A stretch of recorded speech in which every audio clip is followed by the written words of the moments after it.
লক্ষ্মীর ভান্ডার প্রকল্পে কিরকম লাগামহীন দুর্নীতি হয়েছে সেই অভিযোগ করেছেন মুখ্যমন্ত্রী শুভেন্দু অধিকারী। আর তারপরই আটক মুর্শিদাবাদের রকিবুল। ৩ বছর ধরে লক্ষ্মীর ভান্ডারে টাকা নিচ্ছিলেন বহরমপুরের বাসিন্দা এই রকিবুল শেখ। বছর খানেক ধরে টাকা পাচ্ছি, লক্ষ্মীর ভান্ডারের কোনো আবেদন করিনি, এমনটা দাবি করছেন রকিবুল। এই হচ্ছে ধৃত সেই ব্যক্তি যে ছবি আপনারা দেখতে পাচ্ছেন। রকিবুল এও দাবি করছেন, আমি তো একা দুর্নীতি করিনি, অনেকে করেছে, সেগুলোকেও দেখতে হবে।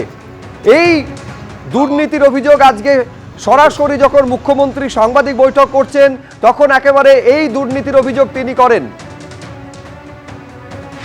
এবং তারপর রকিবুল শেখ তাকে আটক করা হয়েছে। ৩ বছর ধরে লক্ষ্মীর ভান্ডারে টাকা নিচ্ছিলেন বহরমপুরের এই বাসিন্দা।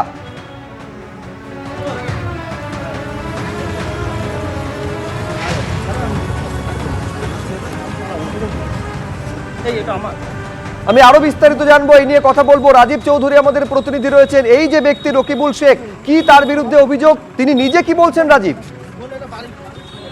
রাকিবুল শেখ কিন্তু সুব্রজিৎ দেখো, তিনি সরাসরি বলছেন যে তিনি তার অ্যাকাউন্টে লক্ষ্মীর ভান্ডারের যে টাকা, সেই টাকা 1 বছর ধরে ঢুকেছে। কিন্তু স্থানীয় সূত্রে জানা যাচ্ছে 1 বছর না, প্রায় 3 বছর ধরে 2023 সাল থেকে তারা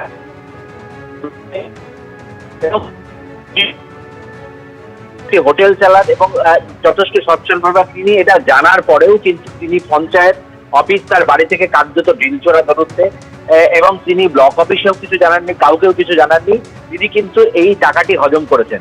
এবং স্থানীয় সূত্রে যেটা জানা যাচ্ছে, এই রাকিবুল শেখ স্থানীয় তৃণমূল নেতৃত্বের কিন্তু ঘনিষ্ঠ ছিলেন। ফলে স্থানীয় প্রধান, তৃণমূল পরিচালিত পঞ্চায়েতের প্রধান, তিনি ব্লক অফিসের উপর দায়ভার চাপিয়েছেন, তিনি কিছু জানেন না বলে জানিয়েছেন। কিন্তু এই যে রাকিবুল শেখ এবং তার স্ত্রী যে এইটা পাচ্ছেন, এইটা প্রায় বছর 3 ধরে এই টাকা তাদের অ্যাকাউন্টে ঢুকেছে, সেটার জন্য দায়ীকে সেটা নিয়েই কিন্তু চাপানোচর শুরু হয়েছে। পঞ্চায়েতের পক্ষ থেকে এটা ব্লক প্রশাসনের দিকে অভিযোগের আঙুল তোলা হচ্ছে, যদিও ব্লক প্রশাসনের পক্ষ থেকে যেটা জানানো হচ্ছে গোটা বিষয়টা তারা তদন্ত করে দেখছেন। ইতিমধ্যেই কিন্তু বহরমপুর থানার পুলিশ রাকিবুল শেখকে আটক করা হয়েছে এবং তার বিরুদ্ধে যেটা অভিযোগ, তিনি নিজে 1 বছর বলছেন, কিন্তু স্থানীয়রা বলছেন 3 বছর ধরে লক্ষ্মীর ভান্ডারে টাকা তার অ্যাকাউন্টে ঢুকছিল। রকিবুল কি বলছেন একবার শুনুন। ওই মোটামুটি বছর খানিক এরকম হবে সামথিং। আপনারা অ্যাপ্লাই করেছেন? আমি কোনো অ্যাপ্লাই করিনি। ঢুকতো তখন আমি চেক করলাম অ্যাকাউন্ট বা এই ব্যাপার আপডেট যখন করলাম বুঝতে পারলাম। তখন প্রথম টাকা তখন কি আপনি বিডিও অফিসে জানিয়েছিলেন? না, বিডিও অফিসে জানাইনি আমি। এটা তো অন্যায়। হ্যাঁ, অনলাইন, কিন্তু এবার ব্যাপারটা হচ্ছে ঢুকতো, আরও কয়েকটা বন্ধুকে আমি পরামর্শ নিলাম, হ্যাঁ, যে ঢুকুক, অসুবিধা নাই, এরকম দুর্নীতিবাজ তো চলছে এই সরকার থাকাকালীন, হ্যাঁ, ঢুকুক, অসুবিধা নাই আর কি। আমি কোনো জায়গায় অ্যাপ্লাইও করিনি, কোনো কাগজপত্র একবার দিয়েছিলাম, যাই হোক, ওই যখন ঘরের অ্যাপ্লাই হয় তখন ঘরের অ্যাকাউন্ট বই তখন এগুলো দিয়েছিলাম আর কি। তারপরে আর আমি কোনো অ্যাপ্লাই করিনি, কোনো ফর্ম ফিল আপও করিনি, সিগনেচারও করিনি আমি। সরকারের তরফ থেকে সরকার যেটা বলবে সেটা করতে হবে আর কি।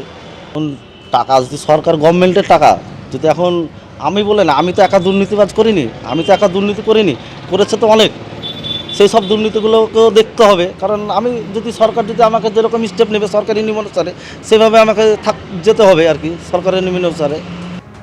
এই রকিবুল শেখের কথা আজকে যখন অন্নপূর্ণা যোজনার যখন প্রকল্পের কথা ঘোষণা করছেন এবং ফর্ম প্রকাশ করছেন মুখ্যমন্ত্রী, তার কথাতেই উঠে এসেছিল এই রকিবুলের কথা। কিভাবে দুর্নীতি হয়েছে, লাগামহীন দুর্নীতি দিনের পর দিন হয়ে চলেছে, সেটা মুখ্যমন্ত্রীর কথায় উঠে এসেছিল। কি বলেছেন আজকে সাংবাদিক বৈঠক করার সময় মুখ্যমন্ত্রী শুভেন্দু অধিকারী, শুনুন। প্রাথমিক ধারণা ছিল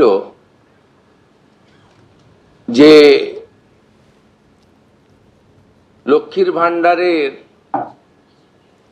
প্রাপকদের তালিকাটা ভেরিফাইড, কিন্তু আমরা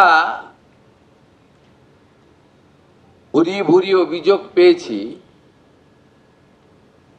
যে ভোটার তালিকা থেকে নাম বাদ গেছে, স্থায়ীভাবে নাম বাদ গেছে এবং ট্রাইব্যুনালে বা সিএতে অ্যাপ্লিকেশন করেননি এমন অন্তত 30 লক্ষের কাছাকাছি অ্যাপ্রক্স বলছি, সংখ্যাটা আরো ক্লিয়ার হয়ে যাবে ফর্মগুলো ফেরত এলে, তারাও লক্ষ্মীর ভাণ্ডারের টাকা পাচ্ছেন। এই মুহূর্তে লক্ষ্মীর ভাণ্ডার পাচ্ছেন রাকিবুল শেখ, তার পিতার নাম মনসুর শেখ, তার বাড়ি হচ্ছে শিয়ালমারা, পোস্ট হচ্ছে বহরমপুরের রাদারঘাট।